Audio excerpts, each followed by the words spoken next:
A former WWE superstar faces decades in prison, and the date for CM Punk's AEW return has been changed. But first, IWGP Women's Champion Mercedes Moné is set to defend her title at Stardom's biggest show to date, All-Star Grand Queendom, this Sunday night against Mayu Iwatani, with it being talk that this could be her final match under the Bushiroad banner, which also contains New Japan Pro Wrestling. This talk began when a report emerged from Dave Meltzer of the Wrestling Observer newsletter, who revealed that Mercedes has just one date left on her current contract, before noting there were ongoing negotiations over an extension. Well, Mercedes would speak with Justin Barrasso of Sports Illustrated this week, where she gave her thoughts on the rumors that her time was up in Japan and said, "The rumors are so far from the truth. If it's not coming from me or my voice, then how does anyone else know my business? None of it is true unless it is coming from me. It's a reminder that I'm a conversation starter. This is my new home. I'm embracing the way of life. I'm riding the train. I'm eating the food. I'm not here for a quick second. I have a kitchen in my apartment. But when I go out, I'm eating yakiniku. It's this amazing barbecue. I've been enjoying everything. The pancakes are amazing too. This has become my second home, and I'm committed to staying here to make history." The interview follows two social media posts where Moné revealed that she wants to move to Japan full-time before showing herself enrolling into a Japanese language school, more signs that point towards an extended stay for her in her newfound home. On last night's video, we would discuss a report from PW Insider that noted that despite online rumors of a match between AEW World Champion MJF and top free agent Bill Goldberg, there was no word coming out of the company itself regarding talks of this happening. Well, this story appears to be getting a little bit more interesting, as MJF has now responded to the story on Twitter and had some far from kind words for the former WCW champion. Whilst I can't read out the actual tweet here on YouTube, Max would essentially say that he will beat the living shit out of Goldberg, accusing him of being, quote, roided. It is public knowledge that one of MJF's favourite wrestlers growing up was Goldberg, although it's unknown if his intentions were to plant the seed for a potential encounter somewhere down the line. And just as a bonus Goldberg note, Andrew Zarian would take to the Mat Men podcast today, where he would discuss scrapped plans for a WWE retirement match, with him revealing that the Vince McMahon sexual misconduct scandal caused plans to be changed, and he would note, "This story is interesting because Vince McMahon told him that he could have a proper retirement in the company, and Paul Heyman was working on it. Apparently the idea was good. He liked Heyman's idea, and Vince's scandal happened and it put the kibosh on everything." Last week, the next saga of the Broken Universe was announced, with Matt and Jeff Hardy now set to team with Isaiah Cassidy and Hook to take on Ethan Page, Lee Moriarty, Big Bill, and Stokely Hathaway of The Firm in a Firm deletion match, with this going down at the now infamous Hardy compound. Speaking of the match this week on his Extreme Life podcast, Matt Hardy would reveal what will be different this time around, noting that the cinematic match will be much more grounded in reality than its predecessors, and he would say, "It always has special guest appearances. I'm excited for this one because I feel like it's going to be a little different than all the other ones. There's a lot of guys involved, but it's also going to be based in more of an AEW universe, I feel, like any other cinematic match has been, because I get the fact that they are a more sports-centric type of promotion. So we're going to have some fun, entertaining moments. There's going to be a lot of great physicality. It's going to be pretty brutal in many ways, a lot of spots that are going to take your breath away, but it's also going to be based in reality,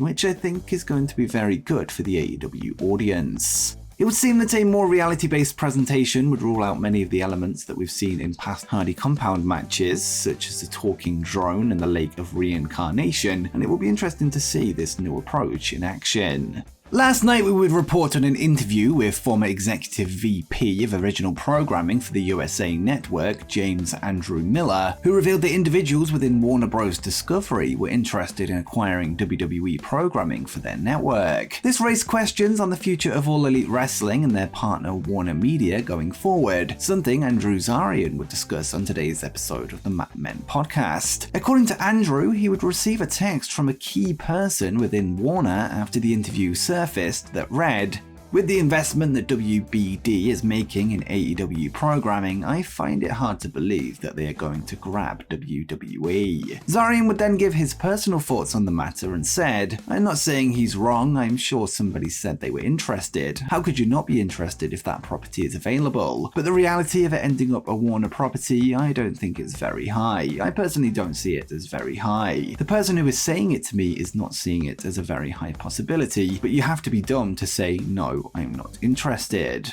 Next up, it looks like WWE and the USA Network are in talks over a brand new television show, although this one won't be happening inside a wrestling ring. According to a report from WrestleVotes on Twitter, a trivia-based show is in the works, with them tweeting, "I'm hearing there is a new joint show in the works between WWE and USA Network, where kids will compete with superstars in a trivia challenge currently titled WWE Tall vs. Small." There is currently no word on when the show will launch or when it will air during the week, although due to the young target audience, you'd imagine it will be placed in a morning or afternoon time slot, perhaps on the weekend, with WWE seemingly hoping to reach a new demographic to transfer to their usual weekly programming. Former WWE superstar Ted DiBiase Jr., best known for his time as part of the Legacy stable alongside Randy Orton and Cody Rhodes in the late 2000s, has found himself in major trouble as he's been charged with misappropriating government funds intended for low-income individuals and needy families in the state of Mississippi. The Department of Justice would issue a press release yesterday announcing that DiBiase has been charged with 6 counts of wire fraud, 1 count of conspiracy to commit wire fraud and to commit theft concerning programs receiving federal funds, 4 counts of money laundering, and 2 counts of theft concerning programs receiving federal funds. If convicted, he could receive a very, very long prison sentence, with each wire fraud having a maximum of 20 years per count, as well as 10 years per money laundering charge and 5 years for each conspiracy charge. Ted Jr., his father Ted DiBiase Sr., and his brother Brett were all named in a civil suit by the Mississippi Department of Human Services last May related to the scandal, with DiBiase Sr. allegedly owing $1.9 million in illegally obtained funds, with DiBiase Jr. owing close to $2.9 million, with Brett owing $824,000. A recent report from Fightful Select would reveal that the working plan was for CM Punk to make his much-anticipated AEW return at the June 21st episode of Dynamite, which is scheduled to take place in the Wintrust Arena in Chicago, Illinois. Well, we now have 2 fresh reports that have revealed the plan has changed slightly, with the comeback being pushed forward by 4 days. Andrew Zarian of the Mat Men podcast would take to Twitter this morning to reveal what he knows about the situation, noting that Punk's return will now take place on the Saturday prior, from the home of his original AEW debut and the home of the Chicago Bulls. And he would say, "Spoke to a few people this week and it seems AEW will be running the United Center on Saturday, June 17th. This could be the date for CM Punk's return to AEW and the debut episode for AEW Collision." Dave Meltzer would confirm the same news in the latest Wrestling Observer newsletter and added, "As things stand right now, the return of CM Punk is scheduled for the 6/17 show at the United Center in Chicago, which being a Saturday night show is likely the debut of the new weekly show."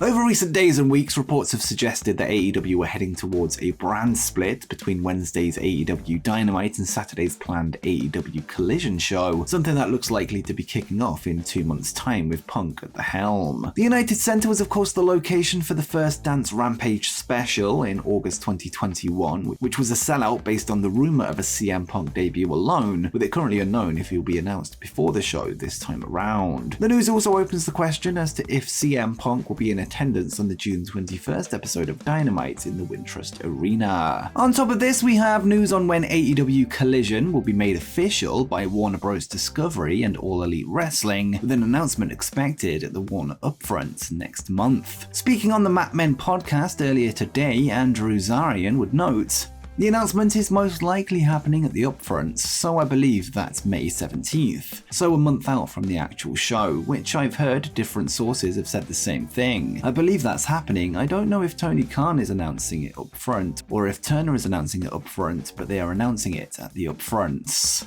And speaking of the brand split, one of the reported reasons for this is due to CM Punk's unresolved backstage heat with certain individuals in the AEW locker room, most notably the Elite, with us now having an update on the relationship between the two sides following their backstage brawl at the All Out pay-per-view last year. According to The Observer, Punk and the Young Bucks have yet to speak to each other since the incident, and Meltzer would write, "As of the weekend, there was no resolution to the situation, and there are many situations and things involved. Those close to Punk said that's because he's been told not to have any contact with the Young Bucks, and without any contact, he couldn't apologize." And before you go, make sure you check out 10 masked AEW wrestlers Unmasked.